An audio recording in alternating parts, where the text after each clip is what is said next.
बहू, नाश्ता तो दे दो, मैं भूखा हूँ। बहू, कुछ नाश्ता दे दो, आज नाश्ता नहीं मिला। कमरे में दोपहर 12 बजे सो रही बहू को ससुर जी ने आवाज़ लगाई। अंदर से कर्कश सी आवाज़ आई, मेरी तबीयत खराब है बाबूजी, मुझसे कुछ ना कहिए, जाइए किसी और से कहिए। कहकर बहू संध्या सो गई, बिना देखे कि उस बुजुर्ग ने सुबह से कुछ नहीं खाया। कैलाश जी की आंखों से आंसू झलक आए। जाने कितनी यादों को याद कर उनकी सूख गई आंखों में आंसू का पर्दा सा आ गया। जाकर पोती से बोले, नेहा बिटिया, नाश्ता दे दे कुछ, तेरी माँ बीमार है शायद। नेहा को माँ ने ही तो संस्कार दिए थे, तो वो माँ से अलग कहाँ थी।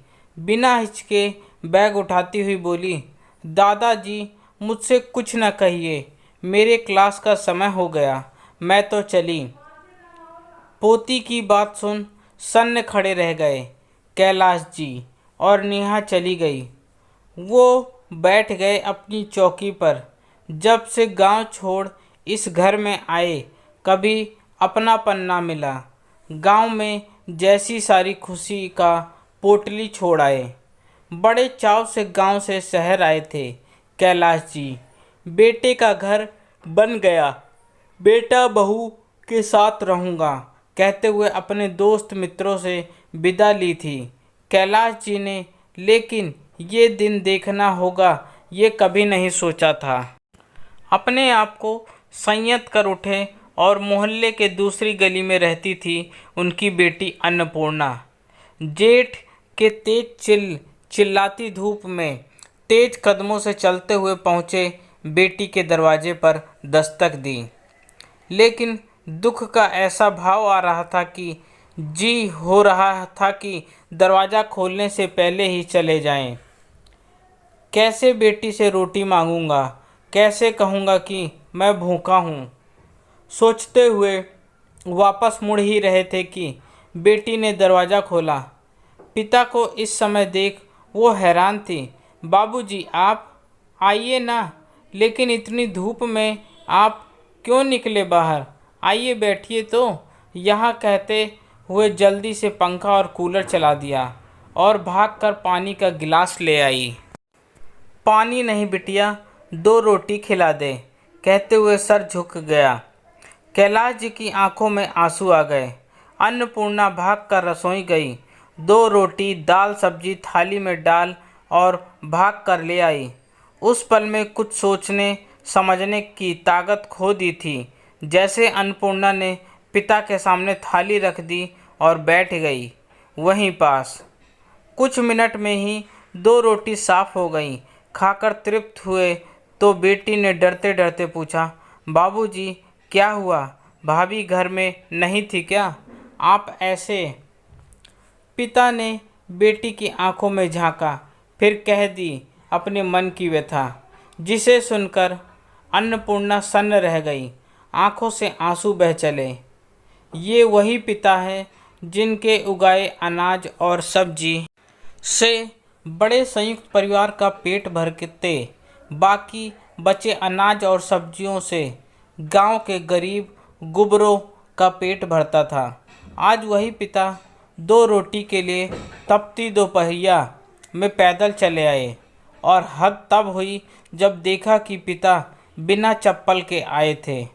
उस दुख और विषाद के अपने शरीर का जलते पैर का भी ध्यान न रहा। अभी पिता के साथ बैठी थी कि राकेश आए। सारी बात सुन राकेश ने कैलाश जी से वादा लिया, बाबूजी, क्या मैं आपका बेटा नहीं हूँ? आज के बाद कल से रोज सुबह नाश्ते के समय आप यहाँ आएंगे। बेटी का घर का नहीं खा सकते, लेकिन बेटे के घर तो खा सकते हैं। कैलाश जी की आंखों से आंसू बह चले। राकेश ने उनका हाथ थाम लिया। बाबूजी, आप किसी बात का दुख ना करें, बेटी है, यही आपकी और सब कहते हैं ना कि बेटियां बड़ी होकर माँ बन जाती हैं। तो चलिए देखते हैं कि आपकी बेटी मातृत्व के दायित्व का निर्वाह कर पाती है या नहीं। कहते हुए राकेश हाँ हाँ हाँ करके हंसने लगे और उनकी हंसी सुन कैलाश जी भी मुस्कुरा उठे। राकेश के सर पर स्नेहिल हाथ रख उठे और चले गए। दूसरे दिन बाबूजी आए ठीक नाश्ते के समय। अन्नपूर्णा देख खुश हो गई। बाबूजी का हाथ थाम डाइनिंग टेबल पर बिठाया तो देखा बाबूजी ने सफ़ेद गमछे में छोटी सी गहरी पकड़ी थी। उसे देख अन्नपूर्णा ने कहा, बाबूजी क्या है गमछे में, लाइए रख दूं, आप नाश्ता कर लीजिए। कैलाश जी ने वो गठरी खोल दी।